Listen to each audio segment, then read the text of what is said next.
Round 5, Jak and Daxter, the Precursor Legacy vs. Ratchet and Clank.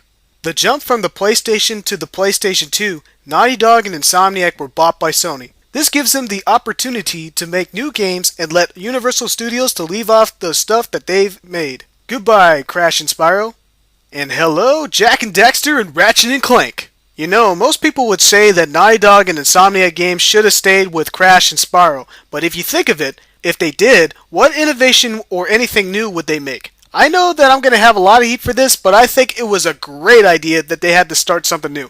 And probably to get even more hate for this, but in my opinion, these new series of games are a lot better than Crash and Spyro. Around 2000, the PlayStation 2 was launched, but it did not have that many good launch titles. On 2001, the killer app was released, Jak and Daxter, the Precursor Legacy. In Crash Bandicoot, you weren't able to adventure out of the worlds and go wherever you want to go. Basically, the game is just follow the track. Naughty Dog, at this point, has made from linear platform games into a completely non-linear platforming world. Jak and Daxter is one of the biggest adventure platform games ever. Unlike any other platform games ever created, Jak and Daxter does not have levels. There are no levels to select like other platform games are known for, but rather the entire island to explore that feels like the whole game is one level. In this aspect, there are no load times whatsoever. Hell yeah! You play as Jak, a mute, elf I guess, I don't know, the series is never explained,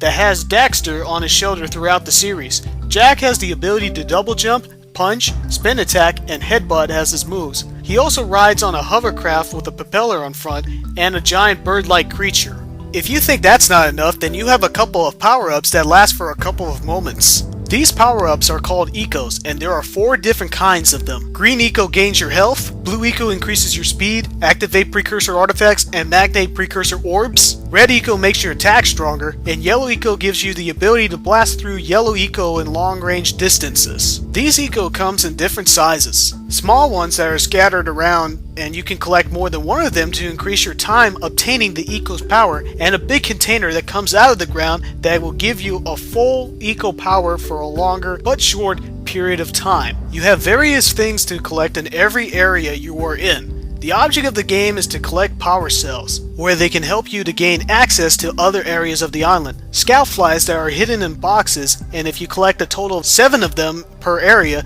you get a power cell. And lastly, these egg-shaped collectibles called Precursor Orbs, where you can use them to buy a power cell from other characters of the game. The story begins when Jak and Daxter disobediently visited Misty Island and eavesdropped on some activities going on in there. After encountering one of the troopers, Daxter fell into a pond of dark eco and transformed into an Otso. Seeking for help, Samos, the green eco sage, forces them to collect power cells to reach to the north to seek Gaul, the sage of dark eco, to see if they could change Daxter back to the way he was. And yet, our hero's adventure begins. You know, just like Crash Bandicoot and Spyro the Dragon, there can be no discussion of Jak and Daxter without mentioning Ratchet and Clank. A year after Naughty Dog released Jak and Daxter, Insomniac has made Ratchet and Clank. Unlike other platformers, Ratchet and Clank wasn't your typical cutesy collecting style type of platformer, but it was an in-your-face platformer with weapons that blow shit up. This might have felt like a third-person shooter, but there are a lot of stuff that made this game a platformer, like jumping on platform to platform, solving puzzles, and tons of stuff to collect. You play as Ratchet, who carries Clank on his back, and he has weapons such as a wrench and various weapons to use, again, blow shit up. But this game isn't always about blowing shit up. You have various of gadgets that will help you to get through puzzles and obstacles to continue your adventure. He also has a sidekick robot named Clank that will help him hover, jump higher, and also go through small areas that Ratchet can't physically get in. There are collectibles in Ratchet and Clank. There are a lot of bolts that you can collect after destroying enemies or following a path, and you can use those bolts to buy new weapons from vendors and gadgets from other characters. The object of the game is to gather those info bots to reach to another level. There are also gold bolts that are in secret areas of a level, but they're not as important as collecting info bots. The story sets off in... Okay, you already know that I've done a review on this game, so why do I have to describe the story once again? Go check out my review of Ratchet and Clank, but until now, let me compare and contrast which game is better, Jak and Daxter or Ratchet and Clank. What Jak and Daxter and Ratchet and Clank have in common is that they no longer have any continues. Crash and spiral, which means that you can die and fuck up so many times and not worrying how many more continues you have. Smart move, Naughty Dog and Insomniac. Another thing that these games have are collectibles. For the minor collectibles, J&D have orbs used to buy power cells, and Ratchet and Clank have bolts to buy weapons. For the major collections, I have to say J&D's power cell feel more rewarding than RNC's infobots and gold bolt collecting. Despite having funny cutscenes after collecting infobots in RNC, seeing Jak and Daxter collecting power cells gives you an animation of them doing their signature dramatic stunt that never gets old.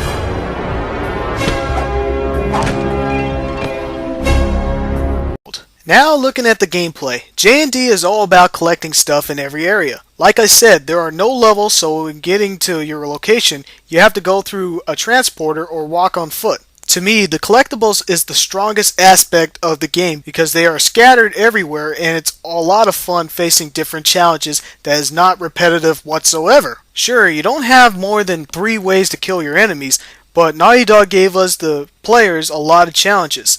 RNC, yet there are a lot of more action than J&D. There is a lot of challenges like solving puzzles that will keep you occupied. In RNC, there are main missions and side missions where the side missions help you gain access to new gadgets and the main missions that will help you continue the story. But yet, you cannot finish the game without collecting all the gadgets you need to get through all the obstacles that are blocking you to the infobots till the final boss. The one thing that RNC has that J&D doesn't have is that you can play as Clank, and Daxter is not a playable character until the sequel. Looking at the designs, J&D has not only a lot of jungle/island themes, but as you continue the game, there are a lot more areas that feels completely different than the last area that you were in. Almost every area in the game is incredibly beautiful to look at. To make things more beautiful, you can see time move on in the game as it turns from dawn to day to evening to night. This is something that Nintendo needs to do if they were ever to make another 3D Donkey Kong game. Please make another Donkey Kong game, Nintendo.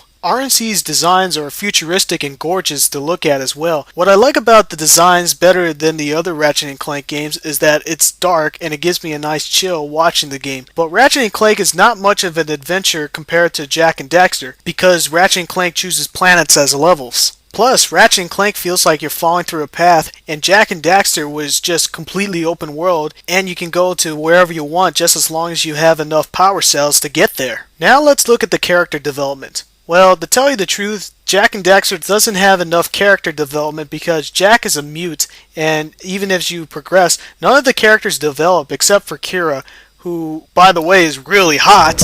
Rule number 1, I don't date animals. Who was worried when her father Samos was kidnapped. For Ratchet and Clank, the only characters who follow up the story is Ratchet, Clank, Captain Quark, and Chairman Drek. I like the story in Ratchet and Clank better because as you progress in the game, Ratchet and Clank start fighting each other and learns the hard way to cooperate with each other. This sometimes gets emotional at times, and here and there are plenty of surprise plot twists. For the boss fights, I have to say Ratchet and Clank did have more memorable boss fights than Jak and Daxter. Jak and Daxter did resemble a lot of Crash Bandicoot's boss fights because you have to follow the rhythm of each of the boss moves and attacks. In judging who has the best final boss fight, I have to say, yep, they are both epic. Jak and Daxter was a bit more epic when Jak was turned into Light Jak. Yet, let's not forget how epic the final boss fight in Ratchet & Clank was, blowing Drek's ship up. So, in making a decision on which game is better, I have to say Jak and Daxter is better than Ratchet & Clank.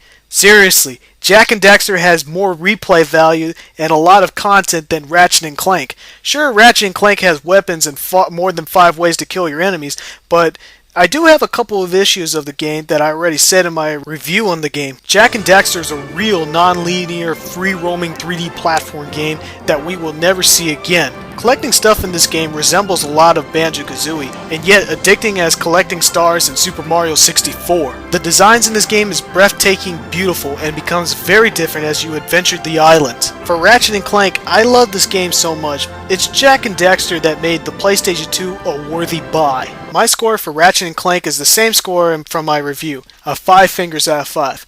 For my score for Jak and Daxter, gets a 6 fingers out of 5. It's one of the few games that I've played that ranks up to the level where Ocarina of Time is in, meaning that it's one of the best games I have ever played. For that, Naughty Dog wins this round.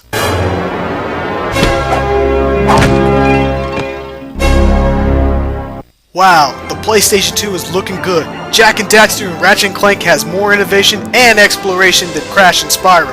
I hope that everybody can respect my opinion at this point of the competition, but the next one is going to be even harder to choose.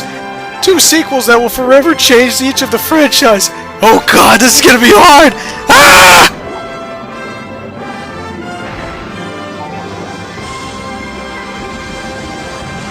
Stay tuned for round 6.